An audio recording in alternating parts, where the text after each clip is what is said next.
Matoy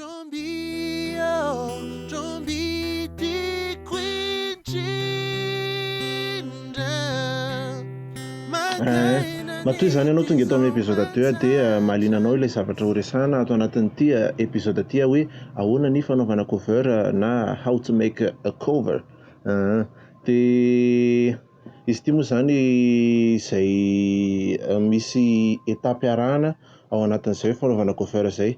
Matetika tsika rehefa hanao cover dia ohatry ny hoe taitaitra fotsiny sy ohatr'izany fa ny préparation tena important rehefa manao cover. Izay no tena horesahako ato anatin'ity episode 2 ity. Misy préparation anatin'izany izay tsara ho fantatra sy faritana meloa ao anatin'izany. Mila faritana ny tanjony sady maika an'ity telefona tena fa nisoratako ato ilay izy. Mila faritanao zany ny tanjonao. Io tanjo io zany malalaka be io, tsisy hoe ho lasa tsy voatery hoe ho lasa mpihira malaza international ianao vao mahazo manao cover, fa na mba te hanala azy na noho ny fitiavana an'ilay hira na mba fitiavana mba hizara an'ilay message ao anatin'ilay hira, na koa faniriana mba ho hitan'ny olona. Ao mihitsy ary moa hoe mba faniriana zany mba hitan'ilay artiste tompon'ilay hira izay ankafizinao. Ao anatin'izany zany no hoe atao hoe tanjona tsara ho fantatrao zany rehefa hanao cover ianao. Dia manarak'izay izay tanjona izay moa zany hoe malalaka be. Dia ny manarak'izay mila fantatra koa zany hoe lalana tokony aleha. Zany hoe rehefa hanao cover ianao dia mila fantatrao zany hoe inona avy ny etapy atao ao anatin'izany, izay ho resahantsika aoriana kely ao ny etapy atao anatin'izany. Mety efa naheno ianao rehefa manao hira hono dia mety hoe makany amin'ny studio, manao répétition, ohatrohatr'izany. Izay zany mila fantatrao ny lalana tokony aleha, hoe ny hanaovanao an'ilay izy ve ho alainao amin'ny telefona fotsiny dia samy vita barakaisa. Iny ianao fa hanao vidéo enregistrement any amin'ny studio sy ohatr'izany.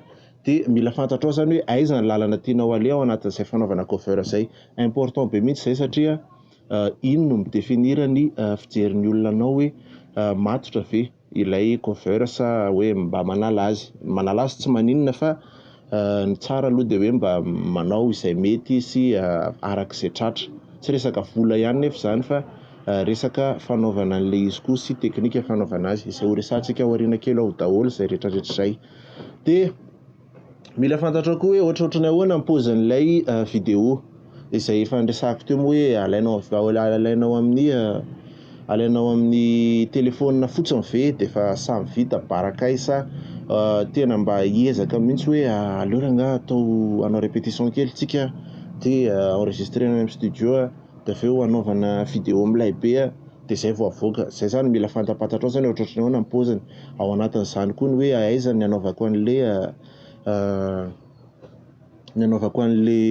inona moa zany filazan'izany, aiza ny anaovako an'ilay décor. Dia ao anatin'izany koa mila fantatrao hoe aiza ny anaovana an'ilay le zeste an'ilay izy. Io zany misy style mba tsara avoaka zany ao anatin'ilay hira sy ao anatin'ilay vidéo. Dia hatraiza ny fetra. Io zany miankina amin'ilay mpanao an'ilay izy izay ianao zany izay mijery eo. Miankina amin'ilay izy hoe miankina aminao hoe juste hoe mba nalazy kely aloha amin'ny tir ty mba ataoko izay mba tsaratsara an'ilay izy dia vita fa tsy hoe hanao cover foana. Izay koa azo atao tsara mihitsy zany. Dia ao anatin'izany koa mila mitady namana ianao anatin'ilay projet. Izany hoe tsy honjonjonao samy irery zany ilay projet fa mba misy namana zany ianao anatin'ilay izy. Tsara foana manko no misy namana mba ahafahanao manaparitaka an'ilay afo mandoro anao zany hoe mahafinaritra be anaty hira ity. Mety misy olona mitovy hevitra aminao dia alainao anatin'izay projet izay. Tsara daholo zany ny atao hoe fanomanana.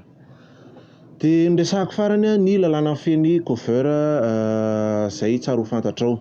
Ny cover moa zany dia hoe araka ny maha cover anazy dia azon'ny olona atao. Izay aloha zany no tena mazava, azon'ny olona rehetra atao ny hira rehetra, indrindra amin'izao andro ny fanatontoloana izao.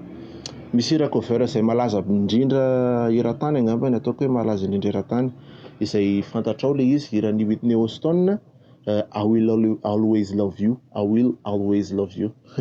Dia izay hira izay zao cover, fa tsy fantatrao zany raha tsy taty aoriana fa amin'izao andro fanatontoloana izao moa zany tsika vao miteny hoe cover fa ireny zao cover zany ho resahantsika aoriana kely ao amin'izay ny lalàna fehan'izay. Dia avy eo toizantsika indray ao amin'ny épisode 3 izay lalàna fiazy zay.